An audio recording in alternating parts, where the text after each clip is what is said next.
Good day. Welcome back to the research world. In this video tutorial, I will show you how to change the color of your page in Microsoft Word document.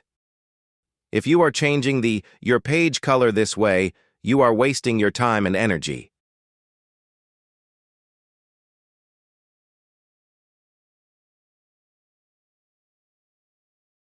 So, how to do it simply and quickly. Let's follow the steps. Go to the Design tab. In the top right corner, there is an option of Page Color. Click on Option and choose the color of your choice.